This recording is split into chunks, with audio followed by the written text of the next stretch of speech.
The Realme 5 Pro is bringing a surprising bunch of features, considering this is a budget phone. The Realme 5 Pro, or in China as it's known, the Realme Q.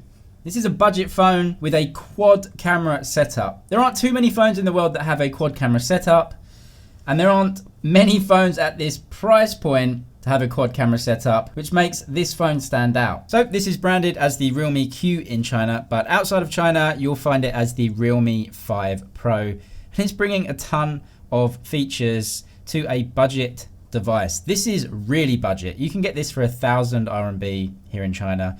You get 20-watt fast charging from this budget device. That's in the box too. And wow, I've not seen a design like this before.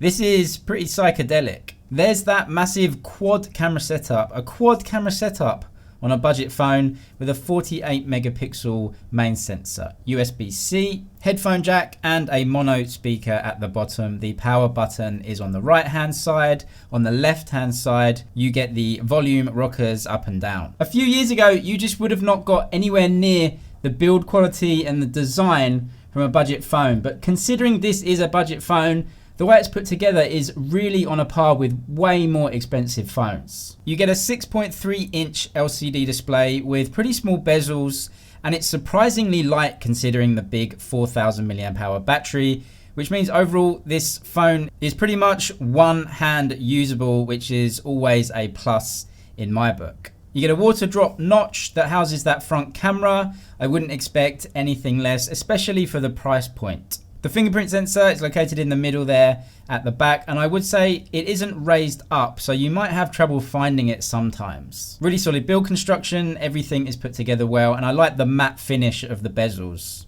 This one came with an app drawer out of the box, which is a good thing. You can actually toggle that on and off because it uses Color OS, which is Oppo's operating system. I personally like this operating system and I've used it a lot in the past. Another good thing is that it comes with a screen protector already fitted. Well done Realme on that one. I also like this tab on the side here in Color OS, which you can map some shortcuts to. It's pretty convenient. You get Game Center as well, which you find in more expensive Oppo phones, so you can put all your games in one place. The cameras are a big selling point of the phone. You get a main sensor, an ultra wide, a macro, and a depth sensor. The front camera has 16 megapixels and it shoots 1080p video, but the back camera is really interesting.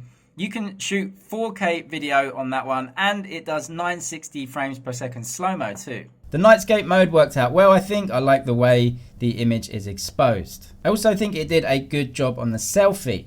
You can also use macro mode, which turns a picture that would look like this into a picture that looks like this.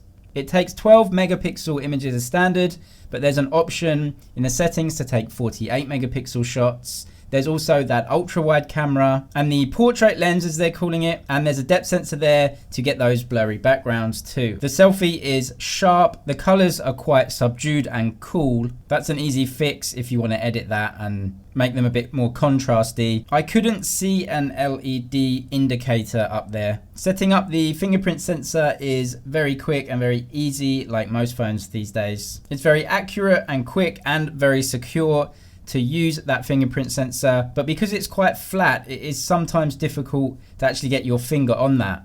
If you use face unlocking though, that thing is just absolutely lightning fast. I'd definitely use face unlocking over the fingerprint sensor on the back. It's just a lot quicker to use that. But the Snapdragon 712 processor is a well-known chipset, and we know it's plenty powerful enough for everyday usage and gaming, which we'll get onto right now.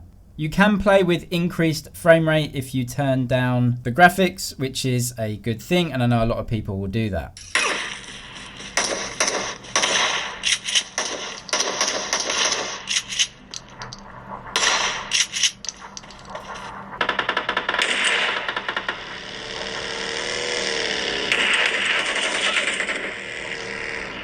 A very solid phone by Realme, a good processor, a great camera setup, a big battery with fast charging, and a good design overall. Anyway, that's it for now, but I'll see you in the next one.